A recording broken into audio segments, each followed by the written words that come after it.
Is Guatemala safe, and some key tips to make sure you have one unforgettable experience coming to this absolutely sensational country. Welcome to another Gaz Right video, and welcome to the beautiful Guatemala. I've just spent the last 12 days exploring this unbelievable country, and I'm putting it in as top 3 out of 80 countries I've been to so far. So hopefully that speaks somewhat of the experience, the people, the culture, the food, the activities, and everything in between. If you want to see what we've been up to, and obviously planning itinerary, travel guides, travel vlogs, go back. I've done a day vlog on every single day we've been here. Today, we're going to be discussing and divulging a little bit around safety, and just a few key tips.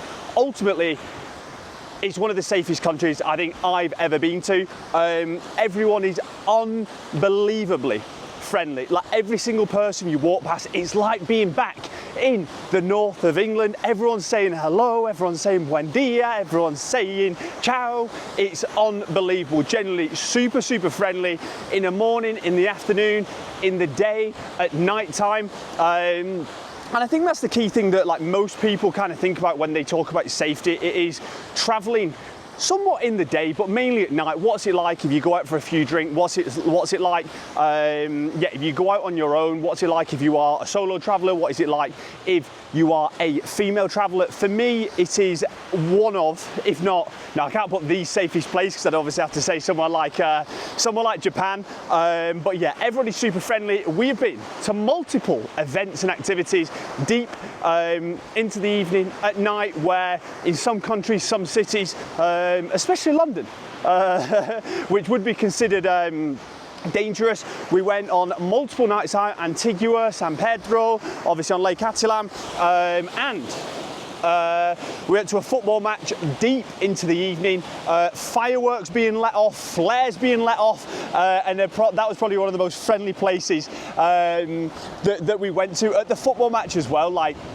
I mean, you go to a football match in the UK, there can be a little bit of animosity, but it's pretty chill.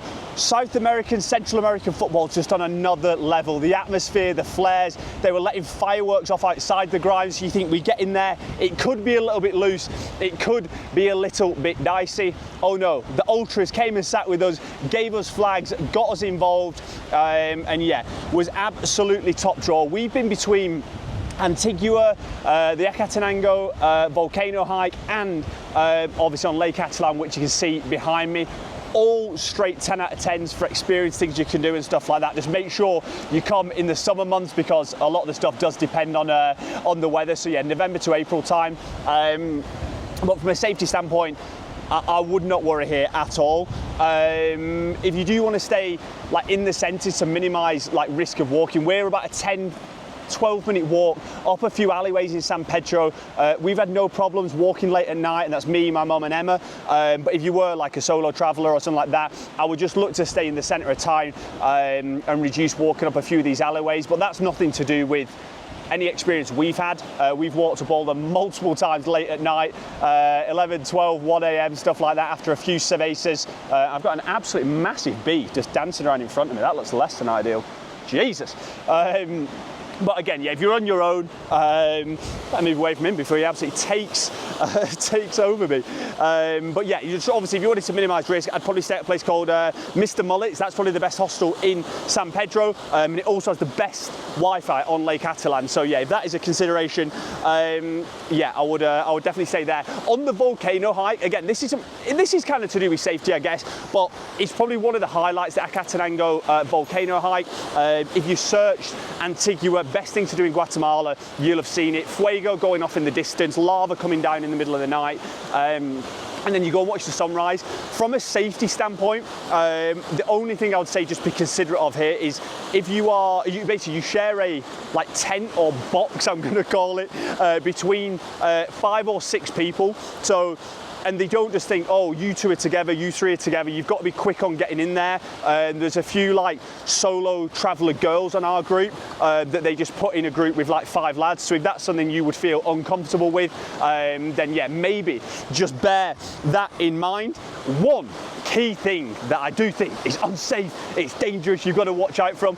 On Lake Atitlan, I've never seen as big as spiders inside an apartment, inside properties, like literally the size of, yeah, my hand. And I've got pretty bloody big hands. And not only are there spiders, there are also, we saw like 3 scorpions, couple baby ones, and then 1 pretty big one. That's the first time for me seeing a scorpion in the flesh, and they're pretty dicey characters. And the spiders as well, do you know what I mean? We're trying to usher them out, but after a bit, it's like, you've got to go, brother.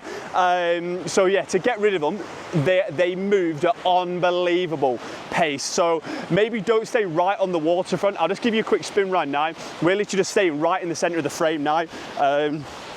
Just there in the white building. So again, probably closer to the water, and it's super warm inside. Yeah, just be wary of that. So in terms of key tips, and this is it's useful for Antigua, but it is essential on Lake Atitlan.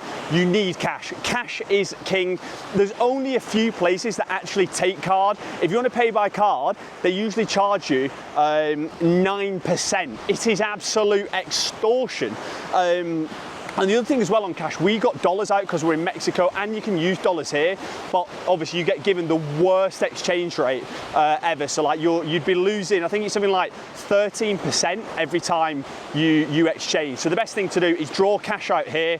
It's a £6 charge, again, which is less than ideal, but that works out the best way overall, because if you draw 300 quid out, you're not paying 10% or anything like that.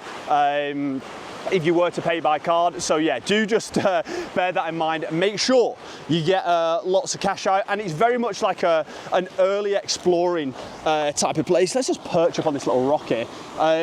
You want to be getting up early because the sun sets super early here. So like it's probably dark, like because of the volcanoes, the mountains that go all around the outside of Antigua and Lake Atitlan. Like it's dark by latest 5:30, if not 5. So you want to be up early, exploring, getting amongst it and getting into the old mountains. Another key tip on Lake Atitlan, when you book a boat to like go to, if you're San Pedro, San Marcos, Pana, if you're going to San Juan, always book a return. So if you book it in the morning, a return to San Marcos from San Pedro via San Juan would be 30, which is 3 quid.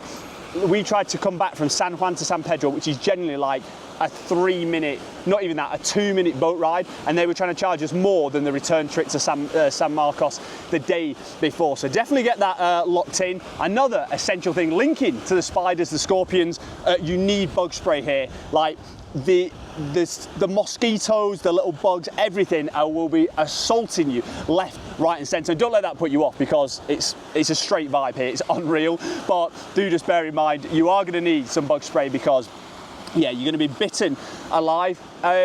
Central America, South America, I was saying I loved it. No one speaks English. You're in the unknown, you're in the new. I would say 50% of people speak English on Lake Atitlan and Antigua, a bit more in Antigua to be honest. So if you are cautious of going somewhere that people don't speak English, this will be a great spot for you. You can at least have a conversation, you can work out between you. I love it here because everyone's so friendly, so nice, so chatty. But I did enjoy South America because you're in the unknown, you've got to try and order in Spanish, which it's not getting any easier by the day. Got the beers down, got a few simple things, but yeah, it's not ideal. Another key tip is the Wi-Fi is pretty poor / non-existent. If you're just like scrolling Insta or Twitter, it might be okay. It's taking me like 8 hours overnight to upload a video for YouTube, so it's absolutely cooking my battery. If you're trying to do any work remote, take video calls, I would pretty much say it's an absolute no. I'm getting like 4 or 5 megabyte per second upload, download. Yeah, it's absolutely shocking. If you stay on Lake Atitlan, Mr. Mullet's has the best Wi-Fi on the entire lake. They've got Starlink, but I think still it's like 30, 40 megabytes upload, so it's decent, but nothing to write home about. We've been at altitude, me and Em, being in like Bolivia, Peru, etc. But it is a little bit high up here. If you stay in Antigua or Lake Atitlan, you're looking at like 1,500 meters elevation. If you go up to Acatenango, you're going up to 4,000 meters. So one, you need the fitness, the VO2 max, you need the Otade Pagatra in the lungs. However, do just bear in mind, it is tough. You could be the best walker, the best runner. When you put that altitude, less oxygen, it's more difficult. So if you can spend a little bit of time somewhere or den yourself in Antigua for a few days before you go up and do the Acatenango hike, I would highly advise doing so. And then last couple of things is the food here is absolutely quality. When we were coming from Mexico, the highs, the tacos, the fajitas, the absolute naughtiness, the spice running through it, we were like, oh, I wonder what the food's going to be like. Very similar food, do you know what I mean? Only just close by to Mexico, but the food's been banging, getting loads of tacos. We've been to this Lebanese place called Saba in San Pedro that's just massive chicken shawarma wrap. The Italians here have been really, really good as well, like the wood-fried pizza ovens. I've had spag bol a few times, so I would say the quality of food is extremely high. And then finally, on the drinks front as well, it's really good value for drinks. I guess it depends on where you're from, where you've been going. If you've been traveling in Asia, it's more expensive than Asia, but if you're coming on holiday or you're traveling from the UK, the US or Europe, then it's really good value. I'd say it's like £2.50 for a bottle of Modelo or like a rum and coke. Cocktails are like £4, and you want to stick to your Guatemalan margaritas. But yeah, all round good value, great people, unbelievable country. Going in number 3 for me, would highly recommend. I definitely think I'd come back here. The lake is absolutely stunning. The volcano hike, phenomenal. The people are great. So yeah, all thumbs up from myself. There's one thing I hate, and it's the closer you get to America, it's just the more emphasis on tipping culture.